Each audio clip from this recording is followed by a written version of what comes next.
नमस्कार, आप देखना शुरू कर दिए हैं कोसी न्यूज़। अभी हम कुर्सेला में मौजूद हैं। आपको बता दें कि बिहार विधानसभा चुनाव 2025 का बिगुल फूंक चुका है। हर तरफ जो है चुनावी चर्चाएं हो रही है, चाहे वो जहां भी देखिए हर तरफ लोग अन्य पार्टियों की बातचीत कर रहे हैं। वहीं अगर हम बात करें प्रशांत किशोर की, तो कम ही समय में पूरा बिहार में एक चर्चा का विषय बना हुआ है। 2022 2 अक्टूबर को ही पदयात्रा शुरू किए थे, उसके बाद 2024 में पार्टी का भी गठन किया। अब 2025 में जो है इस बार 11 अप्रैल को भी एक बड़ा रैला करने जा रहे हैं, जिसको लेकर लगातार क्षेत्र में प्रशांत किशोर जी अब चर्चा का विषय बने हुए। हमारे साथ एक खास व्यक्ति मौजूद हैं, चलिए उनसे हम जानते हैं और कुछ जनसुराज के बारे में विस्तृत जानकारी लेते हैं। हमारे साथ बने रहिएगा। सबसे पहले सर, आपका कोसी न्यूज़ में बहुत बहुत स्वागत है। धन्यवाद। सर, प्रशांत किशोर एक नया चेहरा, नया नाम, हालांकि वो राजनीति में जो है पहले से हैं, जो अन्य पार्टियों को सहयोग करते थे, लेकिन इस बार खुद जो है सत्ते में आने के लिए जो है पार्टी बनाए हैं और लगातार हर क्षेत्र में, अगर हर जगह कहीं भी जाते हैं तो वहाँ प्रशांत किशोर का नाम हो रहा है। क्या कुछ वजह है सर कि इतनी जल्दी जो है बिहार में बदलाव को लेकर जो है पूरा चर्चा का विषय बना हुआ है? देखिए, जहाँ तक प्रशांत किशोर की बात है, वह राजनीतिक व्यक्ति नहीं है। वो क्या कहते हैं, एक तरह से सलाहकार टाइप का है, मतलब सलाह देने वाला। एक ठो होता है, एक ठो जैसे वैज्ञानिक होता है ना, ये राजनीतिक वैज्ञानिक है। और इसके विषय में जैसे हम लोग जाने कि इन्होंने बीजेपी के भी साथ काम किया, कांग्रेस को भी सत्ता में लाने काम किया, बंगाल में, बिहार में, अन्य राज्यों में ये सलाहकार के रूप में काम किए और जिसके जिसके साथ गए उसकी जीत हुई और सत्ता में लोग आए। बिल्कुल। और इनको लगा कि मैं बिहार से बिलोंग करता हूँ, बिहार में बहुत सारी संभावनाएं हैं, लेकिन बिहार के लोगों को सम्मान नहीं मिल पा रहा है। यहाँ का युवा रोजगार पाने के लिए अन्य राज्यों में जाता है, लोग वहाँ प्रताड़ित होता है, बिहारियों को लोग गलत नज़रिया से देखता है। तो ये पढ़ा लिखा विद्वान लोग हैं, एक तरह से सामाजिक वैज्ञानिक लोग हैं। इन्होंने परखा कि आज हम जितना स्टेट में पार्टी को मदद किया, लोग सत्ते में आया, तो कोई परिवर्तन नहीं कर सका। हम बिहार से बिलोंग करते हैं, बिहार की मिट्टी से हूँ, क्यों नहीं बिहार के लिए कुछ सोचा जाए, कुछ किया जाए। इनसे जो हमारी बातचीत हुई पटना में, तो उन्होंने कहा कि हमको लगा कि अब जो बाकी ज़िंदगी बचा है, क्यों नहीं हम बिहार से पैदा हुए हैं, बिहार की मिट्टी के हैं, हम जब दूसरे राज्यों के लिए इतना मेहनत किए, तो क्यों नहीं हम अपने बिहार के लिए, अपने घर के लिए कुछ काम किया जाए, उसको आगे बढ़ाया जाए। कैसे आगे बढ़ाया जाए? तो जिस आदमी को हमने ज्ञान दे करके सत्ता में लाया और उन्होंने कुछ नहीं किया, अब लगता है कि सारे लोग बेईमान हो गया, कुछ बोला किया कुछ, बोला कुछ किया कुछ। तो क्यों नहीं हम एक नया पार्टी बना करके अपने बलबूते और यहाँ पर हर घर में नेता पैदा करके हम आदमी को छोड़ दें कि जो अपना अधिकार वो समझ सके। हमको इसको एक बहुत अच्छा लगा कि उन्होंने कहा कि लोग क्या करता है हमको उसको नहीं देखना, हमको देखना है कि हमारा अधिकार कैसे मिलेगा। जब आदमी को ज्ञान हो जाएगा हमारा अधिकार क्या है, कैसे मिलेगा, तो वो अधिकार ले लेगा।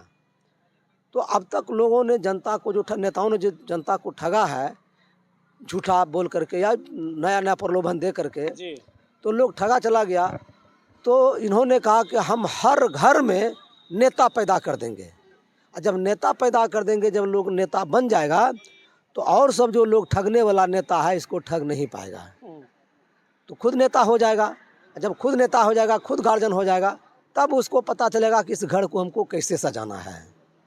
ये बात हमको बहुत अच्छी लगी और उन्होंने प्रयास किया, और उसका जो सिद्धांत है, जो काम करने का तरीका है, जो हम देख रहे हैं कि बहुत कम समय में पूरा बिहार में हर बस्ती में, हर गली में इसका पहुंच चला गया है। लोग जान गया प्रशांत किशोर क्या चीज़ है, क्या चाहता है।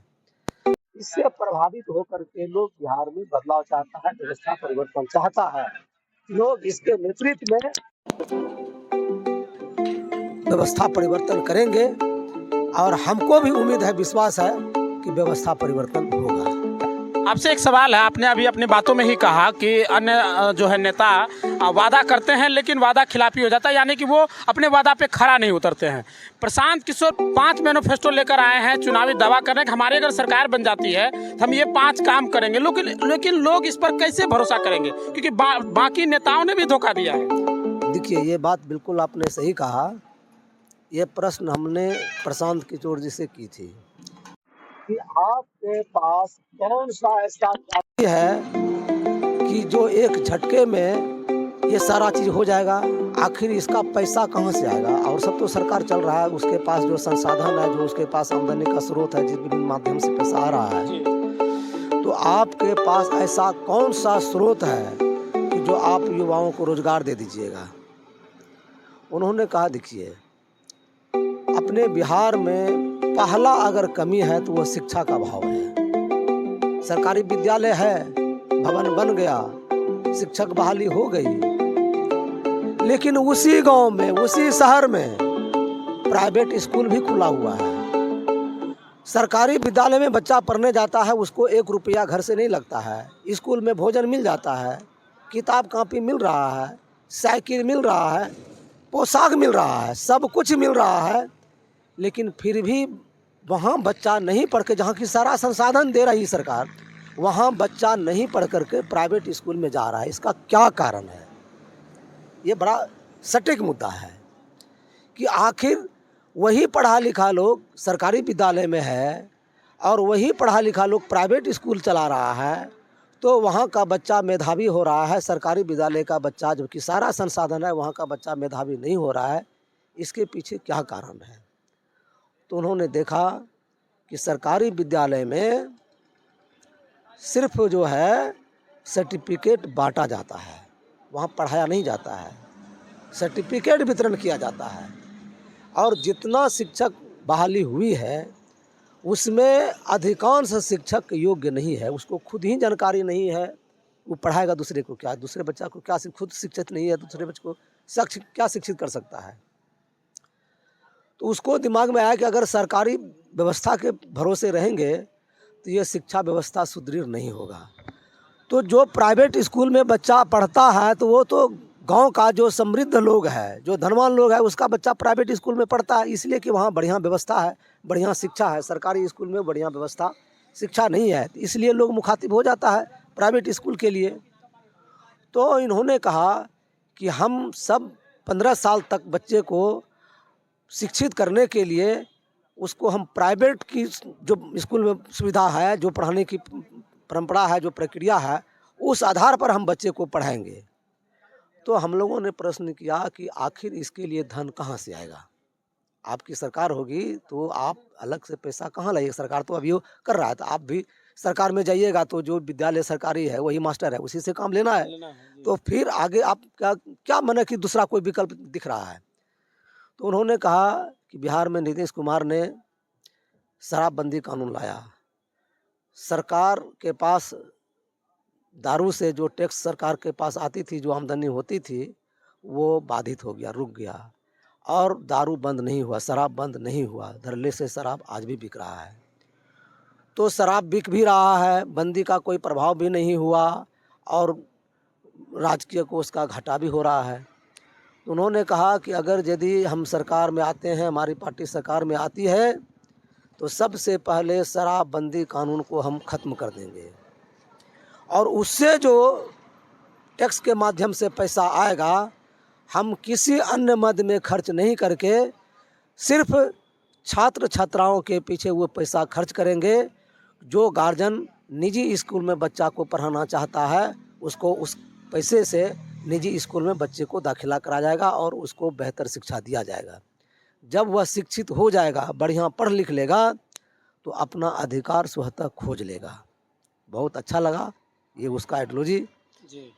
उसके बाद उन्होंने कहा कि ये जो बेरोजगारी है, जब प्रधानमंत्री नरेंद्र मोदी बने थे तो उन्होंने वादा किया था कि 2 करोड़ युवाओं को प्रत्येक साल सरकारी नौकरी दिया जाएगा, 15-15 लाख रुपया हर गरीबों के खाते में जाएगा, लेकिन वैसा हुआ नहीं। आज भी केंद्र में बीजेपी की सरकार है, राज्य में भी उसका मिला जुला सरकार है, लेकिन कहाँ गया नौकरी और कहाँ गया 15 लाख रुपया, वो तो सब जान ही रहे हैं। तो इन्होंने कहा कि सबके लिए सरकारी नौकरी देना तो संभव नहीं है। आखिरी लोग सरकारी नौकरी में क्यों जाता है? इसलिए कि वहाँ पैसा मिल जाता है, रोजगार का ऑप्शन है। अगर आदमी को 15,000 रुपया गारंटी हो जाए कि उसको आमदनी होना ही है महीना में, तो पलायन रुक जाएगा और वो व्यवस्था हम कर देंगे।